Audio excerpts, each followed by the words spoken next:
हम 5 मिनट के बाद इफ्तार करेंगे।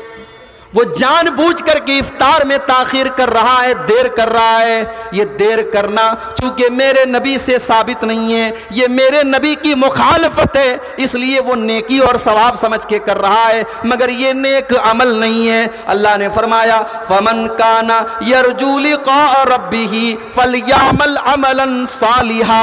अगर तुम जन्नत में जाना चाहते हो, अगर तुम अपने रब से मुलाकात करना चाहते हो तो नेक अमल करो। नया साल मना रहा है, शादी की सालगिरह मना रहा है, बच्चे का बर्थडे मना रहा है। अच्छे अच्छे अहले हदीसों के घर में भी बर्थडे मनाया जा रहा है। मेरे पास कभी कभी व्हाट्सएप पर स्टेटस में देखता हूं, किसी जानने वाले का स्टेटस देखता हूं तो बच्चे को वो लंबी वाली जो टोपी लगाते हैं बर्थडे के मौके पर, वो टोपी लगा रहे हैं और ताली बजा रहे हैं और केक काट रहे हैं। ये सब मुसलमान कर रहा है। क्या आपने अल्लाह के नबी की वो हदीस नहीं सुनी, मन तशब्बह बिकौमिन फहुव मिनहुम, जो किसी कौम की नकल करता है वो उन्हीं लोगों के साथ उठाया जाएगा। ये बर्थडे मनाना ये इस्लाम का तरीक़ा नहीं है, ये शादी की सालगिरह मनाना ये इस्लाम का तरीक़ा नहीं है। मेरे भाइयों, बीवी से मोहब्बत साल में एक दिन नहीं करना है, 360 दिन करना है। बच्चे से मोहब्बत करना ये किसी एक दिन का काम नहीं है। बच्चे को केक खिलाना है तो कभी भी खिला दो, उसके लिए बर्थडे मनाने की ज़रूरत नहीं है। आप अपने बीवी बच्चों से, अपने माँ बाप से साल के 360 दिन प्यार करो। न कोई मदर्स डे इस्लाम के अंदर है, न कोई फादर्स डे इस्लाम के अंदर है, न कोई शादी की सालगिरह इस्लाम के अंदर है, न बर्थडे इस्लाम के अंदर है। नमाज नहीं पढ़ता है हमारा नौजवान। अल्लाह के नबी कैसे पहचानेंगे? आप पहचानेंगे अपनी उम्मत के लोगों को कि उनके आज़ा वजू से चमक रहे होंगे। अल्लाह के नबी कुछ लोगों को कौसर का जाम पिलाने की कोशिश करेंगे, फरिश्ते कहेंगे रुक जाइए। आए अल्लाह के नबी स्टॉप इट, रुक जाइए। They are not allowed to drink. आए अल्लाह के नबी, ये लोग जामे कौसर पीने के लायक नहीं है, इनको इजाज़त नहीं है। अल्लाह के नबी पूछेंगे क्यों? ऐ फरिश्तों तुम क्यों मना कर रहे हो? क्या कसूर है इनका, क्या गलती है इनकी, इनको जामे कौसर पिलाने से तुम मना क्यों कर रहे हो? फरिश्ते कहेंगे अल्लाह के नबी इन्नका ला तदरी मा अहदसु बादक। अय अल्लाह के नबी, आप नहीं जानते कि इन्होंने आपके बाद दीन के अंदर कितने नए नए काम निकाले थे। आपके बाद इन्होंने दीन की शक्ल को बदल डाला था। मुहर्रम के महीने में ये अलग बिदअत करते थे, सफ़र के महीने में ये अलग बिदअत करते थे, रबीउल अव्वल के महीने में ये जुलूस निकालते थे, रबीउल सानी के महीने में ये 11वीं मनाते थे। आए अल्लाह के नबी, आप नहीं जानते हर महीने में ये कोई ना कोई नया काम करते थे। इन्होंने आपके दीन को बदल डाला। जैसे ही अल्लाह के नबी को पता चलेगा कि ये बिदाती लोग हैं, इन्होंने मेरे दीन को बदल डाला था। हदीस के अल्फाज हैं, बुखारी और मुस्लिम की रिवायत है, अल्लाह के नबी बड़े गुस्से से फरमाएंगे सोहकन सोहकन लिमन गय्यर बादी। ऐ फरिश्तों, इनको घसीट करके जहन्नम में लेकर के चले जाओ। इन्होंने मेरे दीन को बदल डाला, इन्होंने मेरी शरीयत को बदल डाला।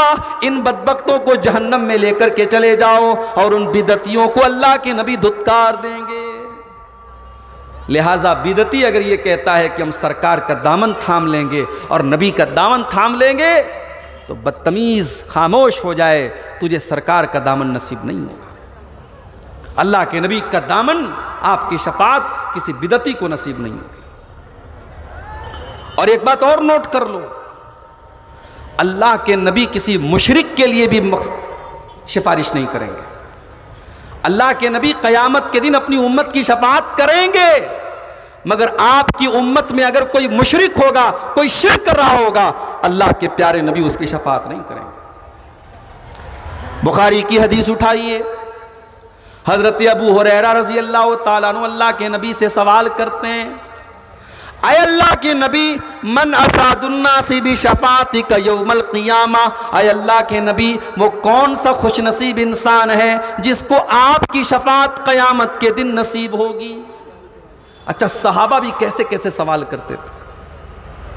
हम लोगों का सवाल भी अजीब व गरीब होता है, जिसका कोई मतलब नहीं, बेमकसद सवाल होता है, उलमा को परेशान करने के लिए सवाल होता है।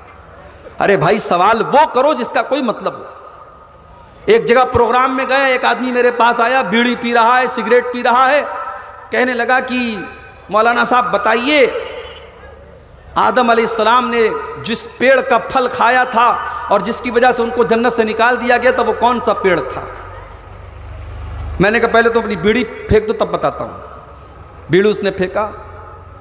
मैंने कहा मैंने तो वो फल आज तक खाया नहीं है, कहीं नजर आएगा तो बता दूंगा आपको। क्या मतलब है इस तरीके के सवाल का? इमाम अबू हनीफा के एक उस्ताद थे, उनका नाम था इब्राहिम नखई। उनसे किसी ने पूछा कि इबलीस की बीवी का नाम क्या है? उन्होंने कहा मैं निकाह में गया नहीं था।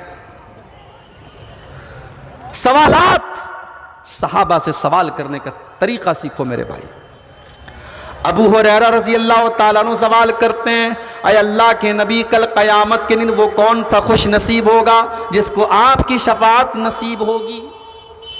अल्लाह के प्यारे नबी फरमाते हैं, अय अबू हुरैरा, मुझे यकीन था ये सबसे पहले ये सवाल तुम ही करोगे। लिमा राइतु मिन हिर्सिका अलल हदीस, इसलिए कि मैं देखता हूँ कि तुम हदीस को सीखने के हरीस हो, तुम्हारे अंदर हदीस को सीखने की तड़प है। आज हम सब अपने आप को अहले हदीस कहते हैं। जरा अपने दिल में, अपने दिल को टटोलो, अपने सीने पर हाथ रखो और सोचो कि क्या हमारे अंदर हदीस को सीखने की, हदीस को जानने की तड़प है? हदीस को सीखना और हदीस को जानना सिर्फ मदरसे के बच्चों का काम नहीं है। हम सबको हदीस को हासिल करने की और हदीस को सीखने की कोशिश करनी चाहिए। आपने फरमाया है अबू हुरैरा, मुझे यकीन था सबसे पहले तुम ये सवाल करोगे क्योंकि तुम्हारे अंदर हदीस को सीखने की तड़प है। अय अबू हुरैरा, असादुन्नासी भी शफाती यौमल क़ियामा, क़यामत के दिन मेरी शफाअत उस इंसान को मिलेगी, मन क़ाला ला इलाहा इल्लल्लाहु ख़ालिसन मिन क़िबली नफ्सिही, जो दिल से ला इलाहा इल्लल्लाह पढ़ेगा, जो तौहीद पर दुनिया से गया होगा, जिसने शिरक नहीं किया होगा, जो मुशरिक नहीं होगा, उसको मेरी शफाअत मिलेगी। मैं किसी मुशरिक के लिए शफाअत नहीं करूँगा। तो नबी की शफाअत न किसी बिदती को मिलेगी न किसी मुशरिक को मिलेगी। तो अल्लाह ने कहा कि कामयाब अगर होना है तो पहली कंडीशन यह है, फलियामल अमलन सालिहा, कि तुम ऐसा अमल करो जो नेक अमल हो। दूसरी कंडीशन क्या है? वला युशरिक बिइबादति रब्बिही अहदा, कि तुम अपने रब के साथ किसी को शरीक न करना। तुम नमाज पढ़ रहे हो तो नमाज तुम सिर्फ और सिर्फ अल्लाह के लिए पढ़ना, किसी और को दिखाने के लिए मत पढ़ना।